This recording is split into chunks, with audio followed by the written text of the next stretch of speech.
కర్నూలు జిల్లా బోర్వకల్లులో deputy CM Pawan Kalyan పర్యటించారు. అక్కడిగా గోని solar park, Greenko pumped storage ప్రాజెక్టులను ఏరియల్ వ్యూ ద్వారా పవన్ పరిశీలించారు. ఆ తర్వాత గ్రీన్కో రెన్యూవబుల్ ఎనర్జీ ప్రాజెక్టును ఆయన సందర్శించారు.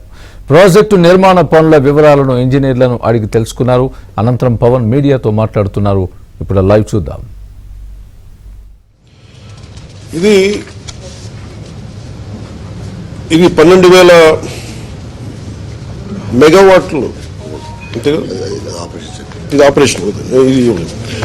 ఈ పర్టికులర్ ప్రాజెక్ట్ ఇది దాదాపు 2,800 ఎకరాలు ప్రాజెక్ట్. ఇది పినాపురం బోత్ మన నంద్యాలలో కానీ కర్నూలు జిల్లా రెండింటిలో కలుపుకొని దీంట్లో కంపెనీ కొన్నది దాదాపు 1,700 ఎకరాలు. కంపెనీ ప్రభుత్వం నుంచి కానీ లేదంటే రైతుల దగ్గర నుంచి కానీ కొన్నది. ఈ 2,800 ఎకరాల్లో 1,700 ఎకరాలు వాళ్ళు ఆల్రెడీ కొనేశారు. దాంట్లో 365 రెవెన్యూ ల్యాండ్, దాదాపు 1,453 ఎకరాలు రెవెన్యూ ల్యాండ్ని వీళ్ళు కొనేశారు. దీనిలో ప్రత్యేకించి మన కర్నూలు ఈ నంద్యాల భూముల్లో రాళ్ళు రప్పలు ఉండి వ్యవసాయానికి ఏమాత్రం ఒక పనికిరాని అంటే నిరుపయోగం అంటే బలంగా వ్యవసాయం చేయలేని భూముల్లో ఇది గౌరవ ముఖ్యమంత్రి నారా చంద్రబాబు నాయుడు గారు గత కొన్ని సంవత్సరాలుగా గత 2 దశాబ్దాలుగా ప్రత్యేకించి ఐటీ తర్వాత ఆయన ఫోకస్ చేస్తుంది గ్రీన్ ఎనర్జీ మీద. ఆ గ్రీన్ ఎనర్జీది ఆ లీడింగ్ ఆయన మొట్టమొదటి 2014లో వచ్చిన, అంతకుముందు ఉన్నప్పుడు 2014 ప్రత్యేకించి ఆ గ్రీన్కో వీళ్ళు విదేశాల నుంచి వచ్చి వీళ్ళందరూ ఈ కంపెనీ వచ్చి మేము ఇలా చేస్తున్నామంటే ఆయన ఎంకరేజ్ చేశారు. దాంట్లో భాగంగానే ఈ రోజున మనం ఇంత పెట్టుబడులు వచ్చినాయి ఇక్కడ. దీనికి సంబంధించి ప్రత్యేకించి అసలు ఏముంది, నేను ఎంతసేపు బయట నుంచి చూస్తా ఉంటే ఇది ఫోటోలో చూడటం లేదంటే సైజ్ ఆఫ్ ద ప్రాజెక్ట్ నాకు తెలియదు. ఎంతసేపు వినటం వేరును చూడటం వేరు.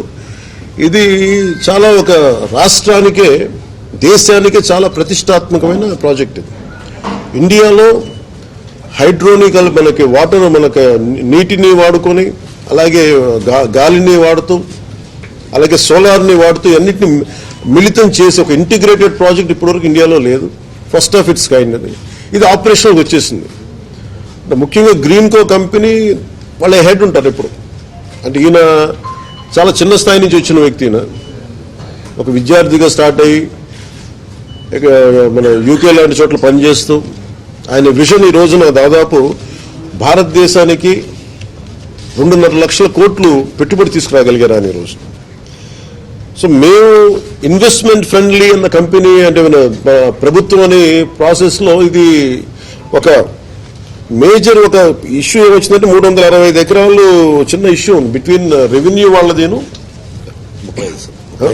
అలాగే మొత్తం ల్యాండ్ 365 హెక్టార్స్ వీళ్ళు ఆల్రెడీ ఫారెస్ట్ ల్యాండ్ కొన్నారు.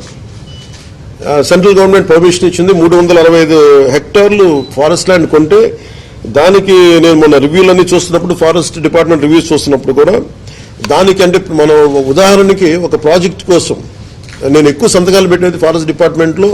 ఫారెస్ట్ గుండా మన పైప్ లైన్లు వేయాలన్నా మన ఇరిగేషన్లో ఏదైనా పైప్స్ వేయాలన్నా లేదంటే ఎలక్ట్రిసిటీ వేయాలన్నా ఫారెస్ట్ డిపార్ట్మెంట్ పర్మిషన్ ఇవ్వాలి. సో ఎక్కువ సంతకాలు దాంట్లో ఉంటాయి.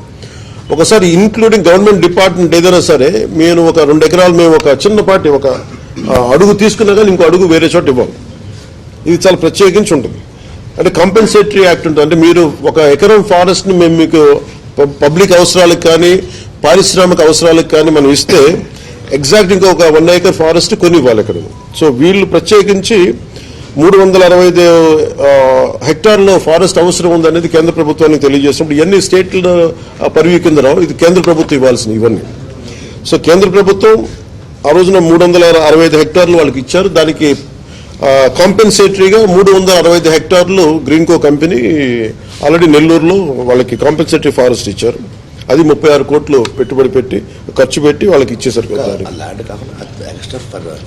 ల్యాండ్తో పాటు ఇంకా అదనంగా అంటే ఫారెస్టేషన్ కోసం మళ్ళీ ఒక 36 కోట్లు అదనంగా ఇచ్చారు. ఇదొకటి ఉంది. అలాగే డిస్ప్యూటెడ్ ల్యాండ్లో మనకి ఇక్కడ ఇందులో ఒక ప్రత్యేక ఏమనిపించిందంటే రెవెన్యూ డిపార్ట్మెంట్ 45 హెక్టార్లు ఇది ఇష్యూ ఏముందంటే ఫారెస్ట్ డిపార్ట్మెంట్కి రెవెన్యూ డిపార్ట్మెంట్కి చిన్న ఇష్యూ ఉంది. ఈ 45 హెక్టార్లు ఇది రెవెన్యూ డిపార్ట్మెంట్ అని చెప్పేసి రెవెన్యూ వాళ్ళ దగ్గర ఉంది. ఈ దీంట్లో మొత్తం అప్పుడు ప్రభుత్వం ఇచ్చేసినప్పుడు మొత్తం సవ్యంగా ఇచ్చేశారు, 45 హెక్టార్లు ఇచ్చేశారు భూమి. ఇస్తున్నప్పుడు దాంట్లో ఈ dispute between forest department and revenue డిపార్ట్మెంట్లో 45 హెక్టార్లు మీద మాదా ఉంది. ఇది 1962 నుంచి దాంట్లో ఒక 10 ఎకరాలు 12 ఎకరాలు పట్టాలు కూడా ఇచ్చేశారు. అప్పుడు సక్సెసివ్ గవర్నమెంట్స్ అని 1980 దాకా ఇచ్చుకుంటూ వెళ్ళారు. దీంట్లో వైలేషన్ ఉంది లేదు, 45 హెక్టార్లు డిస్ప్యూటెడ్ ఆల్రెడీ వాళ్ళు ఇచ్చేశారు, మన రెవెన్యూ శాఖ ఇచ్చేసింది. మిగిలిన 11 ఎకరాలు 49 సెంట్లు మటుకు రైతుల దగ్గర తీసుకున్నారు. అది ఈ ఇది వర్క్ స్టార్ట్ చేసేటప్పుడు ఇది ప్యూర్లీ రెవెన్యూ ల్యాండ్ కింద ఉంది, ఫారెస్ట్ ల్యాండ్ కాదనేది. పని చేసేటప్పుడు ఇది డిస్ప్యూట్ బయటకు వచ్చింది. అది నేను ఛార్జ్ తీసుకున్నప్పుడు నా దృష్టి, నేను అప్పటి నుంచి దీని మీద మాట్లాడుతూ ఉంటే ఇది నేను మొత్తం పరిశీలించడానికి వచ్చాను ఈ రోజున. ఇది మేము ఏం తెలియజేసామంటే కేంద్ర ప్రభుత్వానికి కూడా ఇది మీరు సార్ట్అవుట్ చేయండి, ఒకసారి మీరు కూర్చోబెట్టి ప్రిన్సిపల్ సెక్రటరీ, చీఫ్ సెక్రటరీ గారికి ఫారెస్ట్, అలాగే రెవెన్యూ సెక్రటరీ గారికి ఇలా కూర్చోబెట్టి మంత్రివర్గం తెలియజేసాం ఈ చిన్న డిస్ప్యూట్ ఏదైనా ఉంటే కరెక్ట్ చేయమని. ఇది ఏమైపోతుంది, నేను ఈ సైజ్ ఆఫ్ ద ప్రాజెక్ట్ చూసినప్పుడు నాకు ఒకటే అనిపించింది, ఆఫీసుల్లో కూర్చొని రివ్యూ చేయడానికి, సైట్లో కూర్చొని రివ్యూ చేయడానికి, ఒకవేళ ఏదన్నా ఒక వైలేషన్ ఏదైనా ఉన్నా కానీ యాజ్ ఆన్ టుడే నాకు ఇది డిపార్ట్మెంటల్ ఇష్యూ, ఇది అది సార్ట్అవుట్ చేసుకుంటే అసలు అది కూడా ఉండదు. బట్ నాకు అనిపించింది అంటే ఏమాత్రం ఇష్యూ లేకుండా ఈ స్థాయికి ప్రాజెక్ట్ని తీసుకురాగలిగారంటే నిజంగా they have done a commendable job. Me team చాలా అద్భుతంగా చేశారు. ఇది అంటే సైజ్ ఆఫ్ ద ప్రాజెక్ట్ అంటే నాకు మొత్తం చూస్తూ ఉంటే మన భారతదేశంలో ఈ స్థాయి ప్రాజెక్ట్ ఎక్కడ లేదు. అమెరికాకి ఎక్కడ వెళ్తే హూవర్ డ్యామ్ చూస్తే నాకు అది ఆ స్థాయికి అనిపించింది, చాలా ఓవర్వెల్మింగ్ అనిపించింది, చాలా అద్భుతంగా చేశారనిపించింది. That to shortest time possible, చాలా అత్యంత తక్కువ వ్యవధిలో చాలా అద్భుతంగా నిర్మించారు. ఇది ఇట్స్ గ్రేట్ వర్క్. మొత్తం అన్ని చూశాను, మొత్తం లోపల అంతా. ఇది భవిష్యత్తులో కూడా ఇందాక మన జనార్దన్ రెడ్డి గౌరవ మంత్రి జనార్దన్ రెడ్డి గారితో కూడా మాట్లాడుతూ ఇది భవిష్యత్తు మన కలెక్టర్ గారులు ఇద్దరితో మాట్లాడుతూ, ఉభయ జిల్లాల కలెక్టర్ గారులతో మాట్లాడుతూ ఉంటే ఒకటే అనిపించింది, దీన్ని భవిష్యత్తులో ఇంక్లూడింగ్ ఫారెస్ట్ డిపార్ట్మెంట్ కూడా నేను మా ఉన్నతాధికారులతో మాట్లాడి ఇది చాలా గొప్ప సైట్ సీయింగ్ ప్రాజెక్ట్ అయిపోద్ది ఇది. అలాగే ఇది చాలామంది ఒక గ్రేట్ ఎడ్యుకేషనల్ టూర్ అవుతుంది ఇది. అలాగే బోల్డంత ఎంప్లాయ్మెంట్ వస్తుంది దీనికి ఇక్కడ.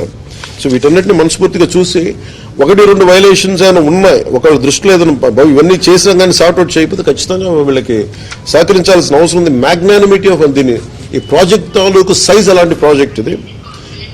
1-2 చిన్న చితక ఏదైనా ఉంటే కనుక దాన్ని ఖచ్చితంగా దాన్ని గవర్నమెంట్ సహకరించి దీన్ని, ఎందుకంటే ఇది మేము తీసుకున్న నిర్ణయం కాదు, ఏదైనా ఉంటే ఇది కేంద్ర ప్రభుత్వం దృష్టిలో పరిధిలో పంపించి మా సైడ్ నుంచి ఇది చీఫ్ సెక్రటరీ గారికి, మన ఫారెస్ట్ PCCF గారికి అలాగే కూర్చోబెట్టి దీన్ని పూర్తిగా అసలు ఆ చిన్నపాటి ఏమంటే కరెక్ట్ చేయమని ఈ ప్రాజెక్ట్ మనస్ఫూర్తిగా ముందుకెళ్ళాలి. ఎందుకంటే ఇన్ని 10,000 కోట్లు పెట్టుబడి పెట్టిన తర్వాత దాదాపు ఇంకొక 24 ఇంకొక 14,000 అంటారు ఇంకొక